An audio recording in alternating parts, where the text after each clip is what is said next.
మీరు గనక నా ఛానల్ని ఇంతవరకు సబ్స్క్రైబ్ చేసుకోకపోతే వెంటనే సబ్స్క్రైబ్ చేసుకోండి. బెల్ ఐకాన్ని ప్రెస్ చేసి అందులోని ఆల్ ఆప్షన్ ఎంచుకోండి. నా ఫ్యూచర్ వీడియో నోటిఫికేషన్స్ మీరు అందుకుంటారు. మీరు గనక నా ఛానల్ని సపోర్ట్ చేయాలనుకుంటే కింద డిస్క్రిప్షన్లో లింక్స్ ఇచ్చాను, వాటిని ఉపయోగించి మీ సపోర్ట్ని తెలియజేయండి. హాయ్ ఫ్రెండ్స్, ఎలా ఉన్నారు? హనుమాన్ జన్మస్థలం మిస్టరీపై నేను చేసిన మొదటి వీడియో మీరు గనక చూడకపోతే వెంటనే ఆ వీడియోని చూసి ఈ వీడియోలోకి రండి. మాల్యవంత పర్వతానికి మహారాజులో ఉన్న కేసరి కిష్కిందా నగరంలో ఒక సైన్యాధిపతి అయ్యాడు.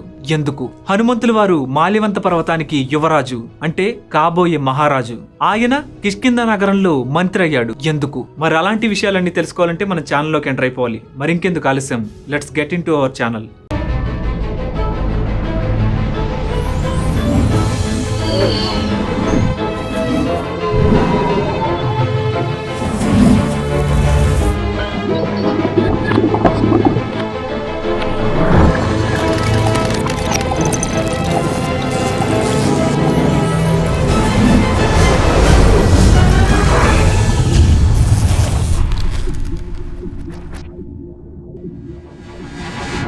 అయితే హనుమంతుల వారి బాల్య సమయానికి, అంటే భృగు తనకు శాపం పెట్టే సమయానికి ఏదో ఒక కారణం చేత కేసరి తన రాజ్యాన్ని వదిలిపెట్టి ఉండాలి.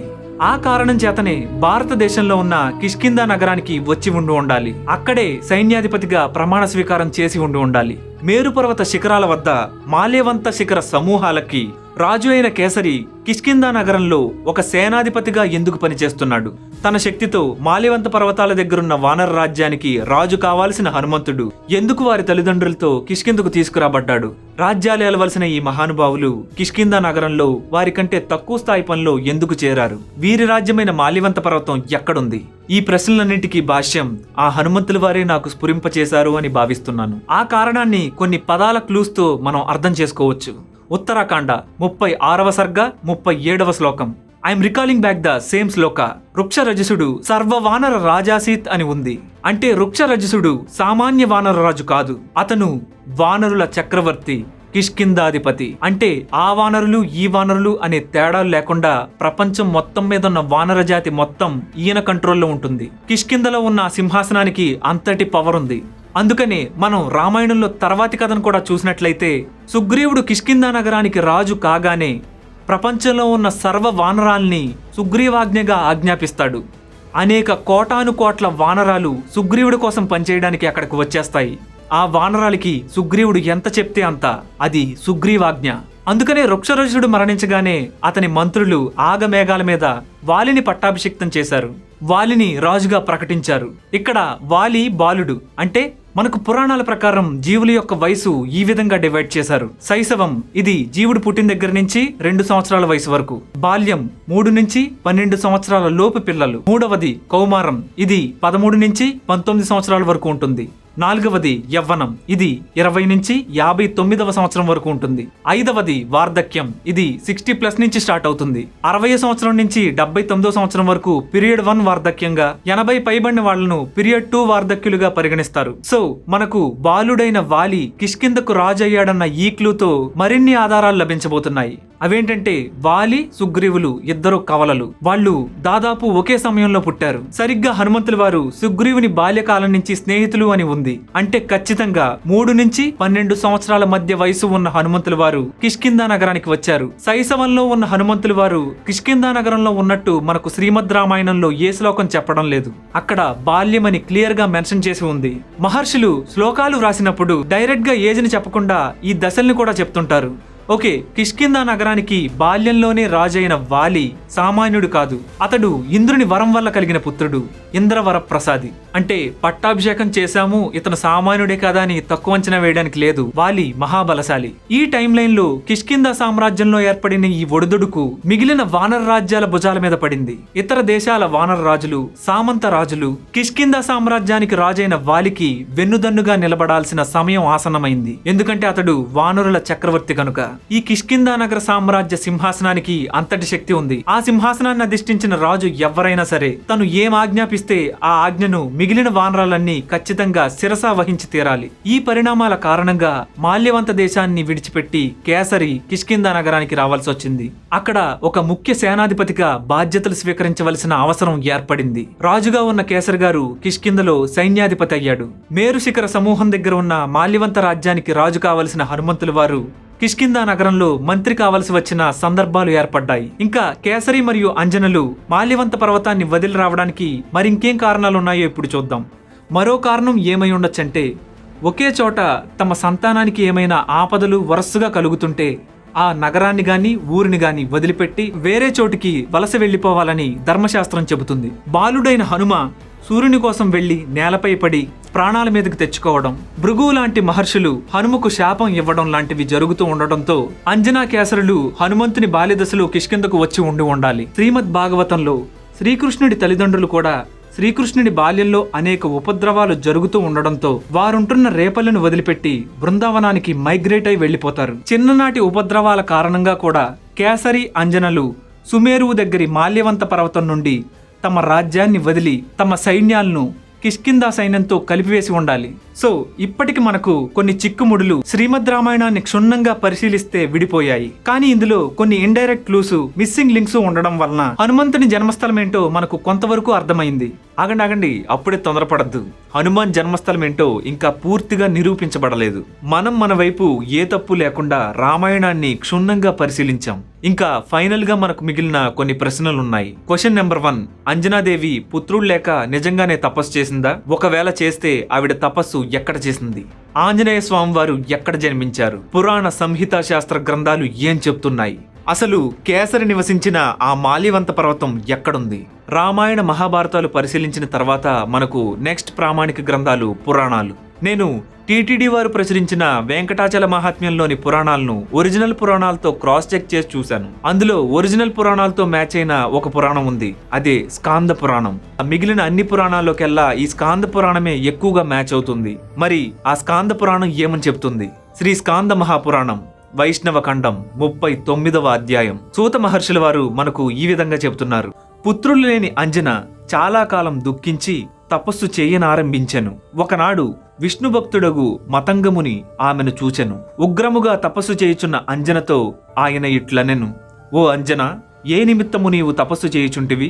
దానికి అంజనాదేవి తన వృత్తాంతమంతా చెప్పి తాను పుత్ర సంతానం కోసం తపస్సు చేస్తున్నాను అని చెప్పింది. అంజనాదేవి తన తండ్రి పేరు కేసరి అని, తన భర్త పేరు కూడా కేసరి అని, తన తండ్రి అయిన కేసరి ఒక రాక్షసుడని, అతను శివుడు కోసం తపస్సు చేశాడని మతంగ మహామునితో చెబుతుంది. ఈ వివరాలు శ్రీమద్ రామాయణంలోని అంజనాదేవి వృత్తాంతంతో ఏకీభవించడం లేదు. అయితే మిగిలిన కథ ఏ విధంగా ఉందో ఇక్కడ చూద్దాం. అంజనాదేవి ఆ మతంగ మహామునితో పుత్రుల కోసం తపస్సు చేయుచుంటిని అని తెలిపింది. దానికి అంజనాదేవితో ఆ మతంగ మహాముని ఈ విధంగా చెప్పారు. ఇచ్చటికి 10 యోజనముల దూరంలో నరసింహస్వామి వారు నివసించున్నటువంటి ఘనాచలము కలదు.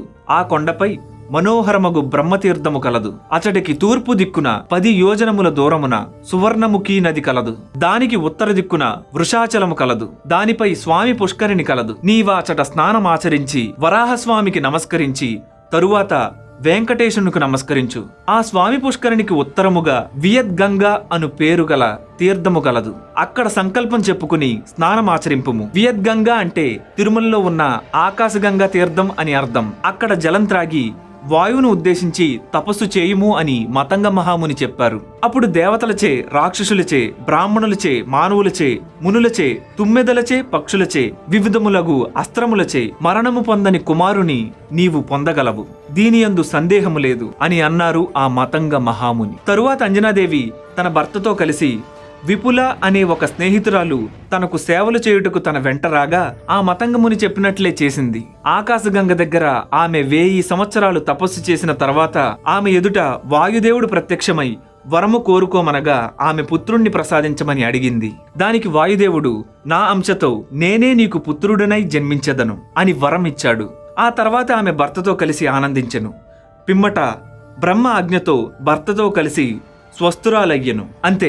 ఆ తర్వాత వ్యాసుని స్వరం వినిపించి ఆయన అక్కడ ఏ దాన ధర్మాలు చేయాలో అంజనతో చెప్పినట్లుగా ఉంటుంది. అక్కడితో స్కాంద పురాణంలో ఈ కథ ముగుస్తుంది. ఇక్కడ మనం నోటీస్ చేయవలసిన పాయింట్స్ ఏంటంటే, అంజనాదేవి తిరుమలలో తపస్సు చేసింది అని స్కాంద పురాణం చెబుతుంది. వాయుదేవుడు వరం అనుగ్రహించింది తిరుమలలోనేనని స్కాంద పురాణం చెబుతుంది. కానీ అంజనాదేవి అక్కడే బిడ్డను కన్నదని గాని అక్కడే హనుమంతుడు పుట్టాడని గాని చెప్పడం లేదు. పైగా అంజనాదేవి తండ్రి కేసరి అనే రాక్షసుడని, అతను పుత్రుల్ని కోరి శివుని కొరకు తపస్సు చేశాడని, కానీ శివుడు ఆ కేసరి అనే రాక్షసుడికి పుత్రికను వరంగా ఇచ్చాడని ఉంది. ఆ తర్వాత కొంతకాలానికి ఆ రాక్షసుడు ఆమెను కేసరి అనే వానరుడికిచ్చి వివాహం చేశాడు అని ఉంది. ఆమె కిష్కిందా నగరంలో భర్తతో కలిసి ఎన్నో వ్రతాలను, దానములను, ధర్మములను, ప్రదక్షిణలను, అన్నదానములను, దీపారాధనములను మొదలగునవి పుత్ర సంతానం కొరకు చేసెను అని ఉంది. ఇక్కడ చెప్పిన డీటెయిల్స్ శ్రీమద్ వాల్మీకి రామాయణంతో అస్సలు మ్యాచ్ అవ్వడం లేదు. అసలు ఇంత కాంట్రడిక్ట్ డీటెయిల్స్ తో స్కాంద పురాణంలో ఈ అంజనాదేవి కథ ఎందుకుంది? అసలు దీని వెనుకున్న రహస్యాలు ఏంటి? మీతో పూర్తి వివరాలు విత్ ఆధారాలతో సహా పంచుకోబోతున్నాను. మీరేం కంగారు పడకండి. అరటిపండు ఒలిసినట్లు అన్ని మిస్టరీస్ ని, ఇందులోని రహస్యాల్ని వివరంగా మీకు చెబుతాను. మీరు చేయవలసిందల్లా స్కిప్ చేయకుండా ఈ ఎపిసోడ్ ని పూర్తిగా చూడడం ఒక్కటే. సో స్కాంద పురాణం మనతో కాంట్రడిక్ట్ అవుతుంది కాబట్టి ఆ వివరాలను అలా పక్కన పెడదాం. ఇప్పుడు శ్రీమద్ వాల్మీకి రామాయణంలో కేసరి అంజనా నివసించిన ఆ మాల్యవంత పర్వతం ఎక్కడుందో కనిపెడదాం. మాల్యవంత పర్వతం మేరు పర్వతం దగ్గర ఉంది. అసలు ఈ మేరు పర్వతం డీటెయిల్స్ తెలుసుకుంటే ఆ మాల్యవంత పర్వతం గురించి తెలుస్తుంది. అంటే ఆంజనేయ స్వామి వారి జన్మస్థలానికి సంబంధించిన ముఖ్యమైన ఆధారాలు లభిస్తాయి. మేరు పర్వతం గురించి దాదాపు 18 పురాణాల్లో వర్ణనలు ఉన్నాయి. అక్కడి పరిసరాల్లోనే మాల్యవంత పర్వతం కూడా ఉండేది. మనం నిత్యం చెప్పే సంకల్పంలో కూడా మేరోహ దక్షిణ దిగ్భాగే అని అంటూ ఉంటాం. అసలు ఈ మేరు ఎక్కడుంది? వ్యాస భగవానునిచే రచించబడిన బ్రహ్మాండ పురాణం ప్రకారం, ఇతర ఇతిహాసాల ఆధారంగా మేరువు అనే పర్వతం ఒక మల్టీ డైమెన్షనల్ రియాల్. అది పురాణ కాలంలో హిమాలయాల అవతలి భాగంలో ఉండేది. ఇది ఇతర డైమెన్షన్లకు మన భూమికి మధ్య ఒక విజిబుల్ హోలోగ్రామ్ గా ఉండేది. అంటే earth and celestial realms existed together in a single converging point. Clear గా తెలుగులో చెప్పాలంటే దివ్య భూములకు మన భూమికి మధ్య ఇది ఒక కొత్త డైమెన్షన్ లో వారధిగా ఉండేది. ప్రస్తుతం కలియుగ మానవులకు మేరువు కనిపించదు. మేరువు 86,000 యోజనాల భారీ హైట్ తో ఉండేది. అక్కడ దేవతా జాతులు, వివిధ వానర జాతులు, సిద్ధ పురుషులు, ఋషులు నివసిస్తూ సంచరిస్తూ ఉండేవారు. వన్స్ ఆ డైమెన్షన్ కి సంబంధించిన పోర్టల్ మూసుకుపోతే ఆ ప్రాంతంలో కేవలం అంతకు ముందున్న పర్వతాలు లేక భూభాగమో కనిపిస్తాయి. ఇది కృత, త్రేత మరియు ద్వాపర యుగాల్లో విజిబుల్ గా ఉండేది. అయితే దీని వివరాల ప్రకారం మేరుకి మధ్య భాగంలో ఇలావృతం అనే ప్రాంతం ఉంటుంది. దానికి దిగువన హరివర్షం, దానికి దిగువన అంటే దక్షిణంగా హేమకూటము అంటే కింపురుషము, అటు తర్వాత హైమవతము అంటే మన హిమాలయన్ రేంజెస్ కి పైన ఉత్తర భాగంలో 5 అంతరాల దూరంలో ఈ మేరు యొక్క సెంటర్ రీజియన్ ఉండేది. దీనికి తూర్పు భాగంలో మాల్యవంతం అనే పర్వతం ఉండేది. పశ్చిమాన గంధమాదన పర్వతం ఉండేది. ఇంకా దీనికి ఉత్తర భాగంలో నీల పర్వతం, శ్వేత పర్వతం, శృంగవంత పర్వతం, కురు ఉత్తర భూములు ఉంటాయి. కొంతమంది వెస్టర్నర్స్ ఎర్త్ యొక్క నార్త్ పోల్ నే మేరు పర్వతం అని అంటారు. కానీ అది నిజం కాదు. ఈ మేరు పర్వతం అనే టాపిక్ మీద మనం సెపరేట్ గా మాట్లాడుకుందాం. ప్రస్తుతానికి ఇంతవరకు తెలుసుకుందాం. అయితే నేను ఇక్కడ చెప్పాలనుకున్న పాయింట్, మేరు మన హిమాలయాల అవతల ఉంటుంది. సో కర్ణాటకలో ఉంది అని చెబుతున్న మాల్యవంతము అనే పర్వతం ఆధారాల ప్రకారం రాంగ్. ఎందుకంటే ఇక్కడ పురాణాల్లోని ల్యాండ్ మార్కింగ్స్ ప్రకారంగా హిమాలయాల అవతల ఉన్నదే మాల్యవంత పర్వతం అని తెలుస్తుంది. కర్ణాటకలో ఉన్న పర్వతాలకు మాల్యవంతము అనే పేరు తర్వాతి ప్రజలు గాని అప్పట్లో రాజులు గాని పెట్టుకుని ఉండవచ్చు. కానీ పురాణాల ప్రకారం అది రాంగ్.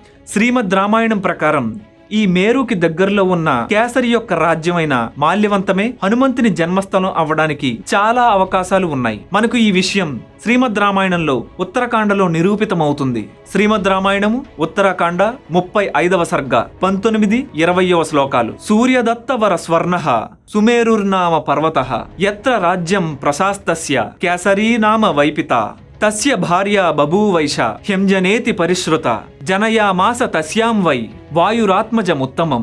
దీనర్థం కేసరి సుమేరుగిరికి ప్రభువై రాజ్యపాలన చేయుచుండెను. ఆ సుమేరు పర్వతం బంగారు రంగు కలిగి ఉండెను. సుప్రసిద్ధురాలైన అంజన కేసరి యొక్క భార్య. ఆ అంజనకు కుమారుడే ఆంజనేయుడు. వాయుదేవుని వరప్రభావం వలన జన్మించినవాడు. ఈ విధంగా క్లుప్తంగా హనుమంతుని జన్మస్థలం గురించి శ్రీమద్ రామాయణంలోనే ఉంది. హనుమంతుని జన్మస్థలం ఆల్టర్నేటివ్ రియాల్మ్స్ కి చెందిన ఒక సెలెస్టియల్ మౌంటైన్ పక్కన ఉండే మాల్యవంతం అనే పర్వతం అని మనకు 99% వరకు శ్రీమద్ రామాయణంలోనే తెలుస్తుంది.